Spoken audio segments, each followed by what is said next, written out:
Church today. We're so glad that you're with us. My name is Ryan. If I have not had the honor of meeting you, I am just so thrilled, especially if you're a guest. I want to echo what you heard Leandri say earlier, and that is that we're just so grateful if you're a guest in the house today that you would spend some of your weekend with us. We're truly honored by that, and we're glad to have you here. Thank you, team, for leading us. And I want to say a welcome, big shout out to my man G back there on the soundboard. Everybody turn around and take a look at that guy back there, that handsome young man sitting back there. He, along with another great young man in our church, Gabriel, spent 6 weeks being trained on a soundboard through the month of August and September, and he is serving today on his own. Nobody looking over his shoulder. He's got this. And I'm grateful and honored for him, but the whole dream team, that whole production team back there, love each and every one of you. Aren't you grateful for a guest service team that'll stand out in a parking lot and smile at you when you pull in and hand out coffee to you and take care of your kids? Man, what a church. Love this place. Love these people. Hey, I want to welcome as well. It's such a unique experience every week at Central Life. We have people in a variety of audiences, not just in this room, but our Cocoa West family. We have an extension of our church that meets on Saturday evenings in Satellite Beach. We now have an extension site in Kingman, Kansas. Hello, Kingman. We're glad to be with you this morning. And we got a variety of people who watch online. So God is doing a unique thing here. If you stick around long enough, you'll find out more about how that works and what the structure of that looks like, and it is very, very different. But we're grateful to be walking in the grace of God today, and feel honored and privileged to lead in this way. So, hey, we're starting a new series this morning. I love doing series of messages with you that last for weeks on end, sometimes 4 or 5 or 6 weeks long. And we're starting one today called Momentum. Do you know what momentum is? I wonder if you wrote it down, if you defined it today, how close you could get to the real definition. Some of you are super smart, and you would say you're so smart that you would correct the dictionary's definition of momentum. You'd be like, actually, my version is better. Hey, I want to read it to you. I want to read you the definition. All right, here's what momentum actually means. Okay, it is the quantity of motion of a moving body measured as a product of its mass and velocity. Simple. Simple stuff, right? Some of you are like, well, I could describe it in a much more, cookies on the bottom shelf type of way. I could do it. But here's a second definition. This one I really like, and I particularly like one word within it. Okay, so check this out. This is the second definition of momentum. It is the impetus. I don't know why, but I like that word. How many of you use the word impetus every day? Anybody? See, that's why I like it. It's unique. Has some special meaning to it if it's rare and uncommon. The impetus gained by a moving object. So here's what we're going to talk about for the next several weeks. We're going to talk about momentum as it relates to your life when it comes to stewardship. I'm going to talk to you about your finances. Some of you are like, been waiting for this one. I've been waiting all year for this. Yeah, every fall we take some time and we enter into the fall season and we talk about this because it's incredibly important. There are people who own things and there are people who are being owned by the things that they possess. I hope you're on the right side of that equation. But we're going to talk about it. We're going to look into God's word and figure out what is God's instruction, what is God's encouragement, what are some of God's ordinances or commands, his principles, when it comes to stewarding our possessions and especially our money. And I want to give you the opportunity to have some new impetus gained in the weeks to come. And you know why? This is going to be so refreshing, starting off on a high note, very positive. Here's why. Because you're miserable.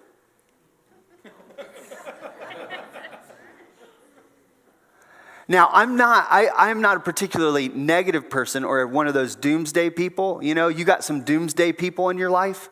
Those are the people who are your friends with on Facebook, and all they talk about is all the bad things that happen. Not only in their life, but in, society and in the country. I'm not a doomsday guy, but here's what I will tell you. If you pay attention just a little bit as to what's going on in our communities, in our society, and what's happening in our culture as it relates to money and things, people are miserable. We have this strange phenomenon happening in our society related to anxiety. And I'm sure you've picked up on it. I'm sure some of you in this room would even say, I struggle with it. It's hard for me in certain places and context, and certain things arise that make me feel anxious. And can I tell you that one of the things that creates anxiety and worry and stress more than anything else is the misuse and the misunderstanding of the blessing that God has poured into your life as it relates to your material things. Can I just tell you, there is tremendous anxiety and stress related to the things we own and the things we pursue to own and how we use our dollars. Just if you're not convinced of that, and I'm not trying to, just push a misery onto you. What I am saying is I'm willing to acknowledge that there is misery in our lives, and there is some miserable people walking around because of what finances or possessions or the pursuit of those things has done to your life. And I want to address it. I don't want to hide behind it and go, well, it's all, we'll all get there eventually. No. Let's face it head on. Let's address it. Let's talk about it. Let's see what God's word has to say about it. You with me in that? All right. Here's why. We did an internal study in our own church a year ago, right here at Central Life, and we found out we had hundreds of people fill out this survey. You were probably, some of you in the room will remember this. You were probably one of them. It was completely anonymous, but we had you fill out a survey and asked you all kinds of financial questions. The one thing that we learned from that has stuck with me and has bothered me for 365 days is this, that 84%, almost 85% of our attenders are carrying some sort of consumer debt. And all I can tell you is this, it's pretty clear that's normal in this audience. And it's normal, by the way, in our society. Here's the thing, here's why I'm bothered by that. That is momentum moving in the wrong direction. That is impetus gained in the wrong direction. Now, some of you aren't convinced of that, and you're going, is this, Pastor, is Dave Ramsey going to show up right now? Is there some sort of... So here's the thing. Here's why I bring that up. That's just one indicator of a problem. Now, I'm not here to beat you up about that today. If you're one of those people, listen, today is not like a shame on you message. I just want to bring up the fact that momentum is going in the wrong way for a lot of us in terms of our finances. Should we just accept that? I have trouble saying, yeah, just accept that. I think there's a better way. I think God has a better way.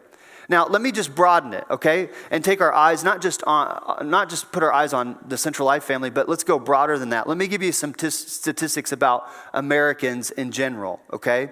Just listen to these, a quick snapshot. 70% are living paycheck to paycheck. Do you think that produces peace or stress? Not hard to figure that out, right? Peace or stress. 88% self-identify as broke or worse. The average American spends $1.26 for every dollar they earn. That is momentum in the wrong direction. That is enslaving yourself to yesterday's purchase. $1.26 for, I just wonder if we understand how profound that is. $126 spent for every $100 you earn. $1,260 spent for every $1,000 you earn. I mean, do we understand how significant that is? It's tremendous. Here it keeps getting better, all right? Not really, but we have to laugh somewhere, hopefully, today. 1 out of every 3 in America are facing some sort of debt collection process. Not in debt, but a debt collection process. Still cited by those who experience divorce as the number one cause, money. Still cited, decades long. 5% of Americans consistently and regularly give to charity. 12% of Christians are actively tithing, giving 10% of their income to their local church. So can I just tell you, that is not good. None of that. It's not healthy. If we just took this and set it aside for a moment and we gave some comparables to physical health that the doctor reported about your body that related well to that, you would go, I think I'm sick. I mean, there are some things here that clearly indicate something has gone wrong with the great prosperity that we have. So if you study history, here's what you find out. That most, and we have thousands of years of history of seeing civilizations grow in prosperity. We're not the first, we won't be the last. But here's what commonly happens. Here's what commonly happens. We don't know how to take the freedom that we have that produces prosperity and manage it to the point of greater security.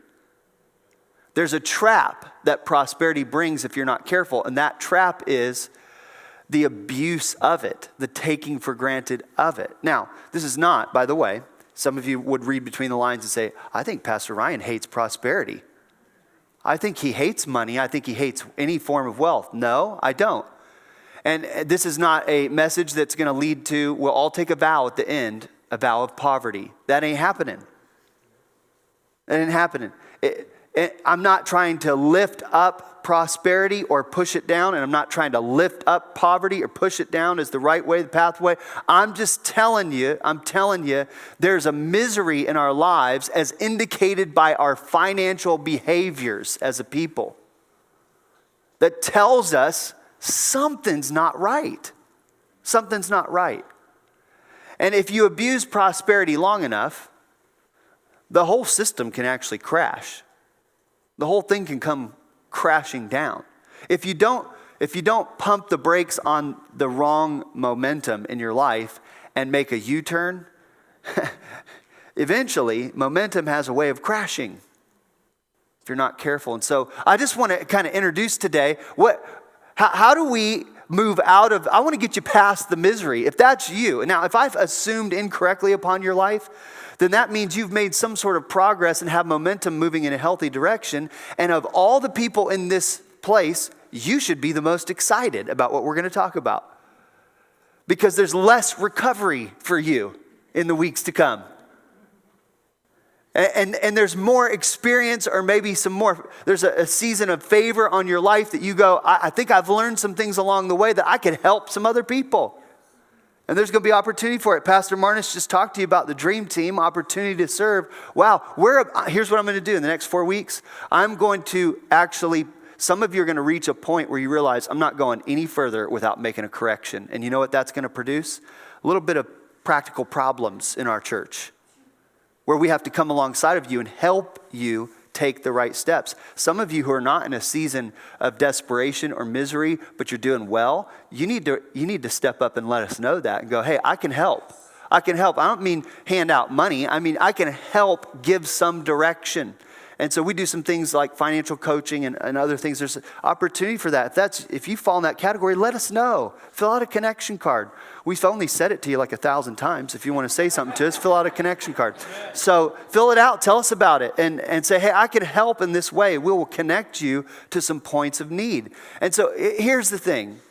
There's a text in the Bible that's incredibly eye-opening, where Paul, this apostle, you probably are familiar with Paul if you've been a Christian for some time, he is encouraging and he is helping shape the direction and the ministry of another young man named Timothy. And Timothy's going to follow in the footsteps of Paul. And he's talking to him about leadership, and he's talking about how to model his life. And he's talking to him about the fact that if you're going to lead other Christians in a growing relationship with Jesus, then there's just going to have to be some decisions made in your life that maybe others have not come to the point of awareness yet. He says, I want to help you and I want to coach you. And here's what he says, 1 Timothy chapter 6. I want you to follow along with me. We'll have it all on the screen for you. It says this, godliness, Paul says, is with contentment is great gain. That is right living with the choice of commitment or contentment, is great gain. And he says this, we all know this, but just we need the reminder. We brought nothing into the world. We'll take nothing out of it. There will be no U-Hauls following hearses down the street. Ain't gonna happen. We need the reminder. You're taking none of it. You're taking none of it. The possessions you have, the money you have, are for temporary use. And you have been invited with a great opportunity to steward them for the glory of God. And one day you'll breathe your last breath like all those before us, and somebody else will get your stuff. And they'll have a shot at stewardship that honors God. That's the way it works. Paul says, Timothy, just got to remind you something. We brought nothing in, we're taking nothing out. All we got is our bodies. Basically, that's all we got. We didn't bring any of this in, and we'll take nothing out. And then he makes this great baseline, I call it a baseline statement. This is a choice. I want you to see it. He says in verse 8, but if we have food and clothing, we will be content. This is Paul saying to Timothy, as followers of Jesus, as leaders in the church, here is our choice. If we got food and clothes, we're good. Let's go. Why? Well, there's got to be a baseline somewhere. There's got to be a choice of contentment to move forward to the things that actually matter. In other words, he's going to draw a line. I think as a family or as an individual, you should draw a line and you should say, if this is a reality in our life, we're good. This is all we need. This is what we need right here. We got this. We can move on to more important things. We can move on to things that really matter. Here's the problem with prosperity. That line gets really blurry. Here's the problem with awareness, by the way. And marketers know this. They're good at it. They make you aware of what you don't have. And when you're aware of what you don't have, you need it. I need that. He's got it. She's got it. They all got it. I need it. So the reality is Paul says, you got to know where your line is. Contentment is not circumstantial. Contentment is a choice that you make internally. Now, here's why. He goes on to explain why. If you need a why, here's a little extra motivation for you. Still with me? Verse 9, he says, people who want to get rich fall into temptation. They didn't draw a line. They said, no, I got to have more. Richness is what I'm after. I want to be rich. And so he says, listen, when you don't draw a line and say, I'm content, this is what I'll be content with, then your eyes and your life move towards the pursuit of riches. He says this is going to be a problem. It's a temptation and it's a trap, and it leads to many foolish and harmful desires that plunge men into ruin and destruction. And if you've never experienced that and you don't heed the warning of that, I'll just tell you, there's a whole bunch of people in here I could give a microphone to, and they would tell you that they have experienced the truth of that statement right there in their life. And they could tell you, please, please, please, if you've not experienced that, you don't have to. You don't have to experience, you don't have to be plunged into that kind of destruction for the pursuit of the wrong thing. Paul goes on to say, for the love of money is a root of all kinds of evil. Internal choice. I love it. I want it. I'm after it. He says, if you make that choice, it leads to all kinds of other evil. And then he says, very plainly, some people, eager for money, have wandered from the faith and pierced themselves with many griefs. You know what Paul's trying to help us understand? Exactly the kind of the illustration I gave you. There is misery in the abuse of prosperity. There's misery there. And if you're not careful, nobody consciously chooses to abuse their position of prosperity. They drift into it. And if you're not paying attention, if you haven't drawn the line and said, here's our baseline, we're content with this. We don't need to pursue, we're going to go pursue some other kind of riches in this world. We got what we need. We're moving forward on some other more important matters. He says, if you don't, it'll even cause a wandering from your faith, and you'll fill your life with grief. And if that doesn't define you, okay, good, praise God. But for many people, even in the church, That defines our existence right there. I'm holding on. I'm going to keep grinding through. I'm going to keep moving. And I guess I'm a little bit miserable, but I love Jesus. You know, you weren't created for that. That is not, you know what you were created for? Peace. Amen. Yes. Oh, I can't wait till next week. I almost want to preach that message now. Next week, we're going to go a little farther. I can only do one at a time, Pastor Marnus. I can't. You were created for peace. Let's talk about that for a moment. Do you have peace today? Does your life look more like peace? When you think, let's just do this, okay? Let's have a fun exercise this morning, all right? Just imagine, don't talk out loud. Don't do that. Don't answer anything. If I ask a question, don't answer out loud. It's all rhetorical, okay? Just think about your bank account right now. Think about your bank account right now. Does it bring you peace to think about that, or does it bring you a little bit of stress to think about that? Just think about the bills that you got on the table right now. Is there peace there, or is there stress there? Like when you think about the things you own and the things that you possess and all the work that needs done to maintain it, is there peace in your heart, or is there stress there? Listen, if we don't pay attention to God's ways in terms of our finances, you are on a pathway that leads to a certain destination. Now, let me we got a great insight from this guy named Solomon. I'm taking another place in the Bible. Solomon was a king in the Old Testament. He was the son of David. He was, by many standards, the wealthiest king ever to lead the nation of Israel. He became the wisest man ever because of some divine intervention in his life that God blessed him with wisdom. But he also learned a lot of things the hard way. And Solomon, I'll just give you a background to this. Solomon actually said this in his writings. It's recorded in the Bible. Go read the book of Ecclesiastes. He actually says that whatever his eyes wanted, he got it. Now, that's what many of us pursue to do. It's just we don't always have the means to accomplish it, right? And some of you are like, I don't know what you mean. Let's go back to that one stat I read to you. $1.26 spent for every dollar earned. That is, I want stuff, and I'm going to have it, and I'm going to push it. I can go a little farther beyond my means, but I can't go too far, right? Because I can't convince anybody else to give me any more money to go that far, right? And so Solomon said of himself, if I saw it and I wanted it, I got it. And I had the means to get it. I mean, I just tell you that to just help you understand who in the world is Solomon if you don't know him. He's an amazing king. He did some amazing things, but he did some things the wrong way, and he openly, transparently talked about it. And he said, man, there wasn't anything that you could withhold from me if I wanted it. To include, by the way, people. He was a purchaser of people, namely women. And so he was incredibly wealthy. Just listen to his wisdom for a moment. Listen to some of his advice. He says in Ecclesiastes 5, this could be the destination that you end up at if you're not careful. And here's what he says, verse 10, those who love money will never have enough.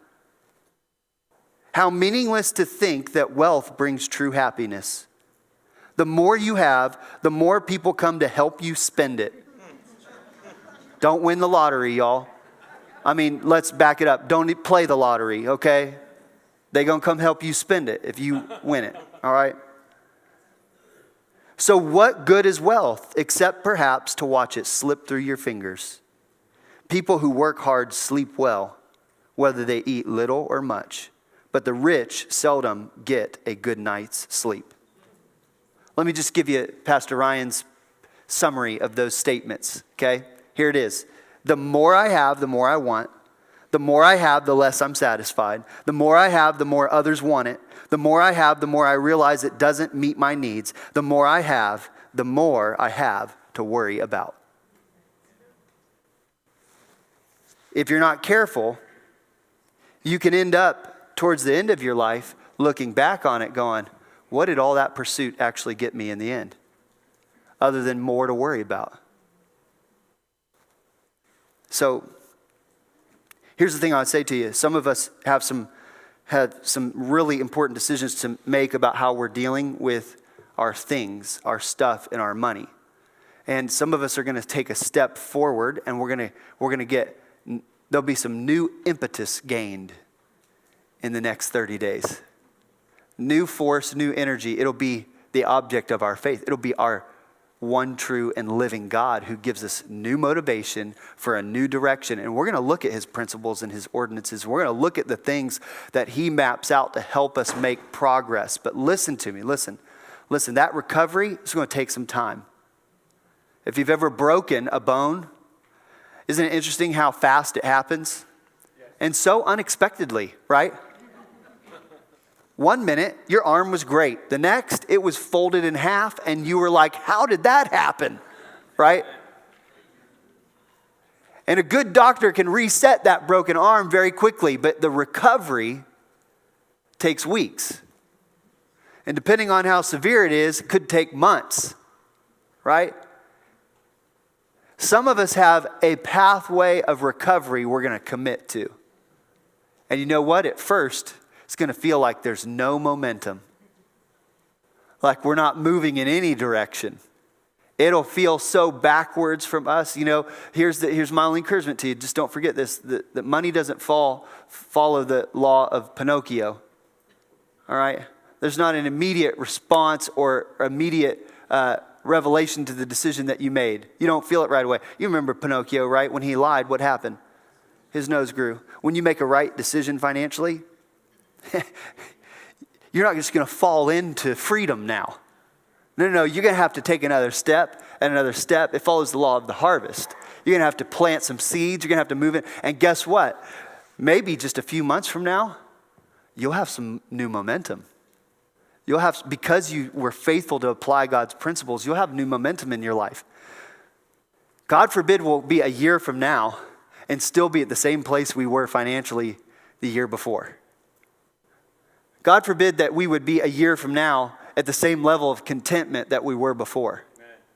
Like, let's make some progress, right? Here's what I will tell you this, though. Although you'll have to commit to a process of recovery in your finances if you've made some poor decisions, and maybe we can help you do that in this season, what I do want to impart to you today is this. This is my whole aim today, is to get you to this point.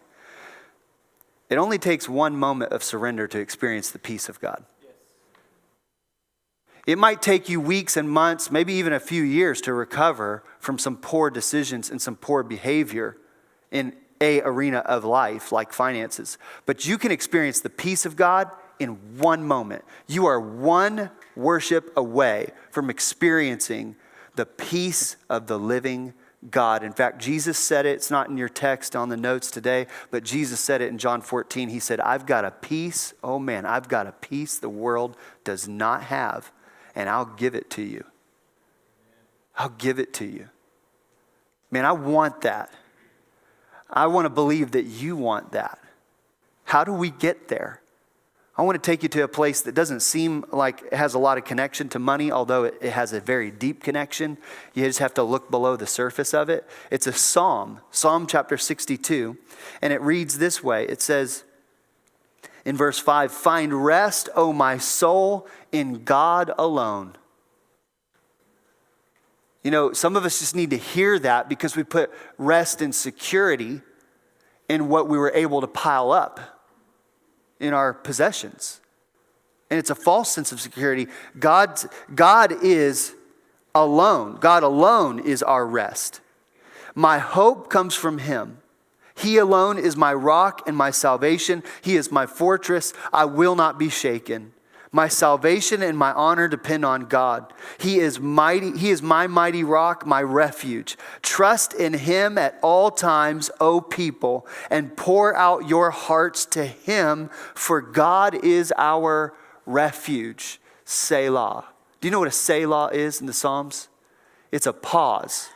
Do you know why they would pause? They would pause and they would stop the lyrics, but they would continue the music so that you could think about what you sang. So today, Momentum Part 1 is all about the pause. To consider What does God want me to do? What is God leading me to? You know what God wants? He wants to be acknowledged as your foundation. He wants to be acknowledged as your place of rest. He wants you to have the confidence in him that he deserves for you to have. He wants you to look at him and be in love the way that he is in love with you. And he wants you to say, hey, no matter the circumstance, he's my refuge. He's my salvation. I can handle the rest. I can handle the rest. He wants to be the one that you trust. Now, why is this important, this acknowledgement? Here's where it turns a little bit back to the direction, the topic we're talking about today. In verse 9, it says, the low-born men are but a breath, and the high-born are but a lie. If weighed on a balance, they are nothing. Together, they are only a breath. In other words, it doesn't matter how low you think of yourself or how high you think of yourself. In light of all of who God is, it doesn't matter. Weigh them on a balance, they're one and the same. Doesn't matter how much you got, how little you got. Doesn't matter how well you've done to this point or how horrible you've done in making decisions to this point. At the end of the day, the thing that matters is that God is offering you a relationship with him and a peace the world cannot give. And if you'll focus on that as the value of your life, your possessions will not own you. And it goes on to say that. It goes on to talk about, don't put your confidence in that. Verse 10, don't trust in extortion or take pride in stolen goods. Though your riches increase, do not set your heart on them. There's a spiritual battle being exposed to us through the psalmist right here. The spiritual battle is, what are you going to set your heart on? Are you going to set your heart on God alone, your rock, your salvation, your refuge? Or are you going to set your heart on what this world offers? There's a spiritual battle being exposed. Can I just tell you that both create momentum? They're both a force to create momentum in your life. They just go in opposite directions. One leads to misery and the other leads to peace. What do you want? What do you want? I want to talk to you about where's your heart set on today?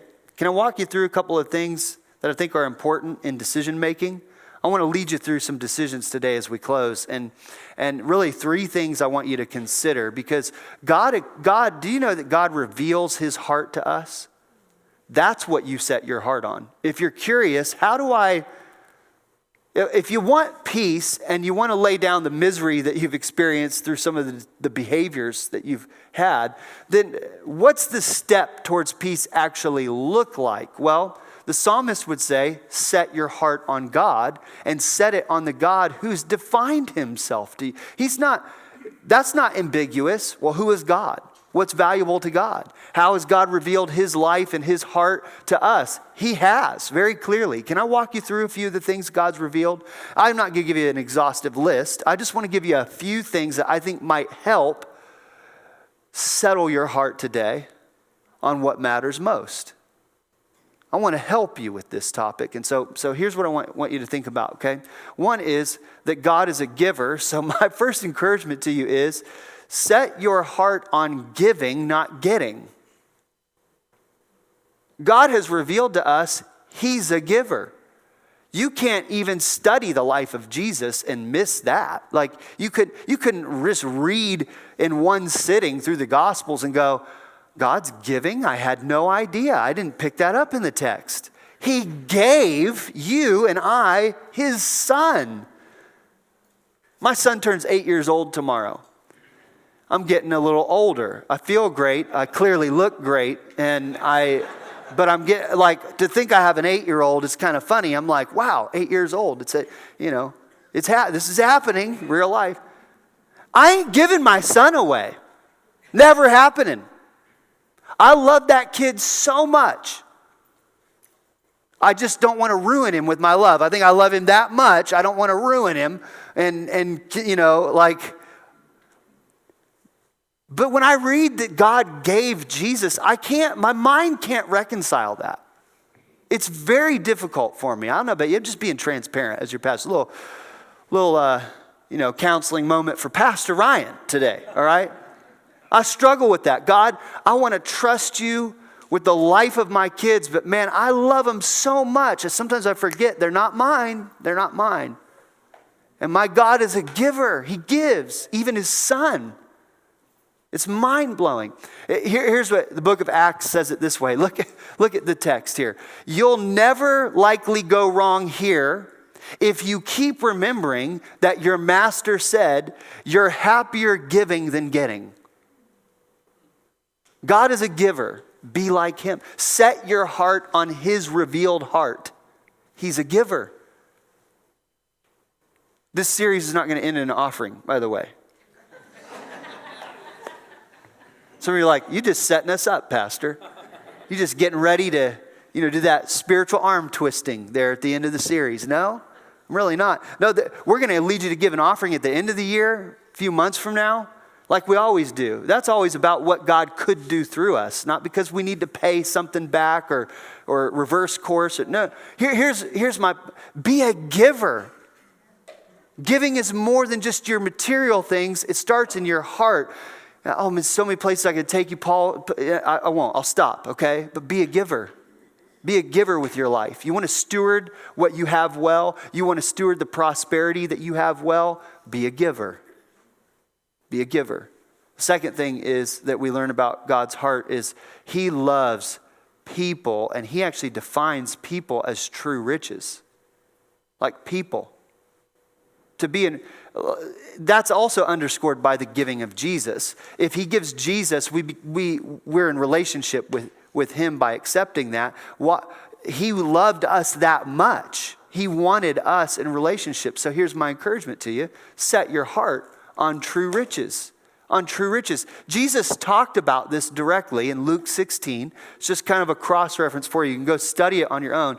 Here's what it says. Luke 16, and I say to you, make friends for yourselves by unrighteous mammon. And I chose this translation for a reason because in other texts, the word mammon gets changed out for the word money. But I want you to see it this way. For unrighteous mammon, that when you fail, they may receive you into an everlasting home. Now, sometimes people misunderstand this. It's kind of a confusing text. They misunderstand it and they think that God's just basically affirming them to buy friends. Go buy some friends. Go spend money and use your money to actually gain friends so that you'll have an everlasting home. That's not really what it means. I'll explain in a minute. It says verse 10, he who is faithful in what is least is faithful also in much, and he who is unjust in what is least is unjust also in much. Now, what Jesus actually unpacks for us here in this text, and I'll just try to be brief, and you can go study it on your own. God says to us directly that you were given money, and your money has a spirit on it, one of two. Either the Spirit of God that leads your life and leads you to use it according to his principles, or it has the spirit of mammon, which is a wicked spirit of the enemy of God, Satan. It's revealed in your behavior with your money, what spirit is on it. And Jesus affirms us, you have it to honor God and to leverage it in leading people to him. And I'll just pause here. There's more text I could read you, but down this text, Jesus ends up saying, let me give you an example. He says, you can't serve two gods. You're going to hate one and love the other.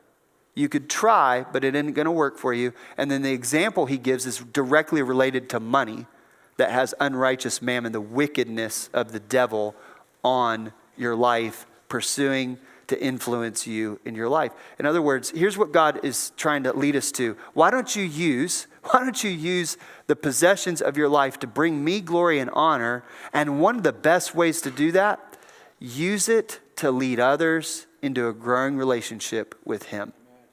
That becomes the priority. Like we're pretty much one-track minded here at Central Life Church as we follow Jesus.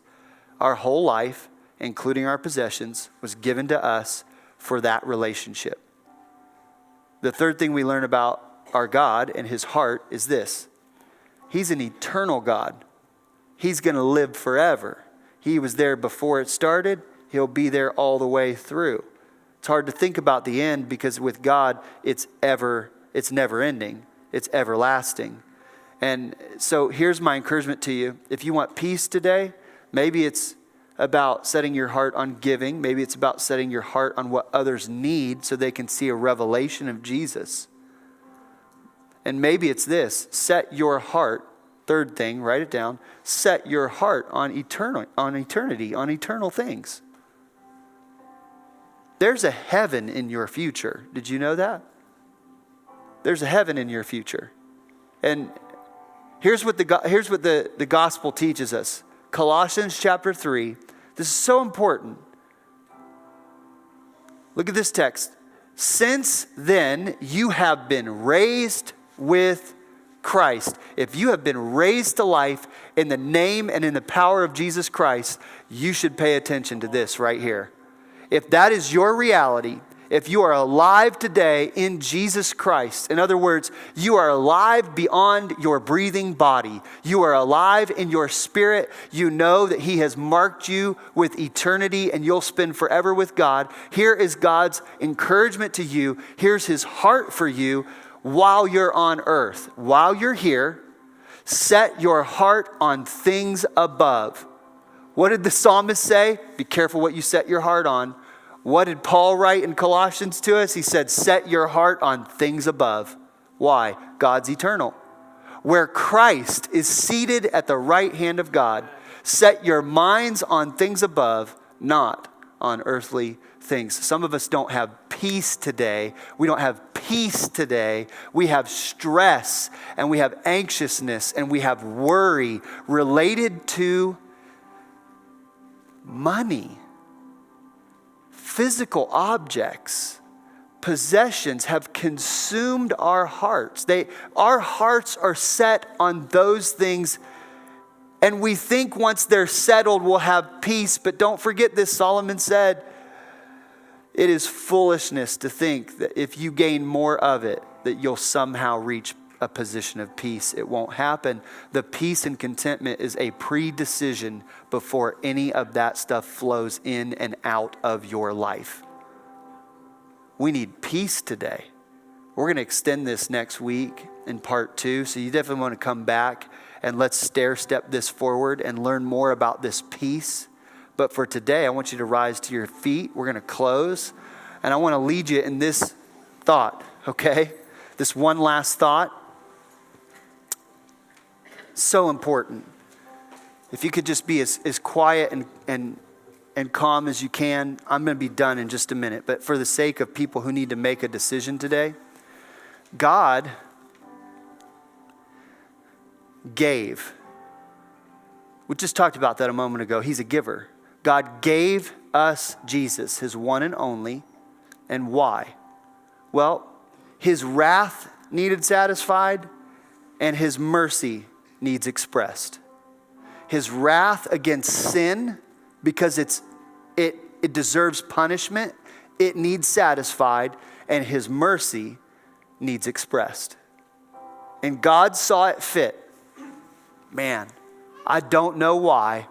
I don't know what would lead Him to this, but He saw it fit to pour out His wrath on Jesus for my sin, for your sin. He gave His very best to us so that His wrath could be appeased. And then He decided that He would express His mercy to us. He took from us the punishment of sin and put it on Jesus, and He gave us the gift of His mercy. He initiated a relationship with us that very way. He gave His best. And you know what's interesting to me is we get all hung up as Christians. Man, if we could connect this dot, if we could get to the point of peace with God on this one thing, I'm just telling you, the Space Coast can look a whole lot like heaven, like no one on earth has ever seen. But it's the trusting of God as our salvation, our rock, our foundation, and nothing else. It's Jesus plus nothing is everything kind of life. Think about this. God didn't come to you and say, in response to my love and giving of Jesus, now give me all your stuff. No, he asked you to acknowledge that he's the owner of it all. He's the distributor of it all. He didn't ask you to give your stuff. He asked you to acknowledge that it belongs to him. But he did ask you for something. And this is the mind-blowing part for us. He asked you for something he didn't have. The reason you can't give God money is because it was his in the first place. You can't give him something that already belonged to him. But there's something he didn't have that he does want from you. Did you know you possess something that God doesn't have, God doesn't own?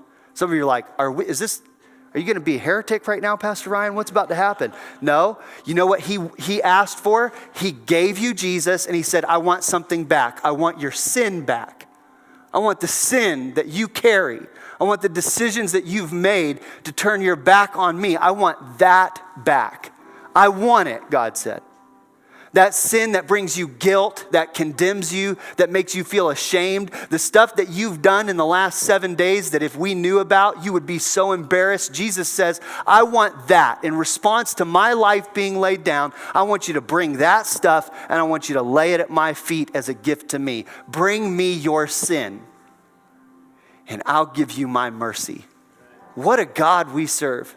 Would you just bow for a moment and give some privacy to those? If you would say, Pastor, I've never given my sin to Jesus like you just described, but I want to today, and I want to begin to experience the peace that you've talked about. Would you just slip up your hand so I can pray for you, if that's you? Anybody like that? Pastor, I've never given God my sin, but I'd like to today. Anybody like that? I'm not going to call you out or embarrass you. Just simply lift your hand and say, I want to do that. I want to leave my sin in the possession, in the hands of Jesus today. Father, we love you, and I thank you so much for the people in this room, and I pray your peace over them now, that we would all collectively make the decisions to follow you step by step in a way that produces a new momentum, a new direction, and a new peace that only you can give. I pray for every heart today who's wrestled with trying to carry their own sin. If that's you today, I pray you would declare this: God, I need you in my life. I want you in my life. Thank you for Jesus and his forgiveness. And God, thank you for giving me your mercy. Teach me to walk step by step with you. That kind of declaration of dependence on God is when peace settles in. And I pray your hearts are experiencing that now. Thank you, God, for leading us as a people. Thank you for the unity that you give us as a church family. Thank you for the strength, the position, the prosperity that you poured into our lives. May we not take it for granted, but see it as an opportunity to give you the glory that you deserve. We love you. We commit ourselves to you in this way. It's in Jesus' name we pray. Amen.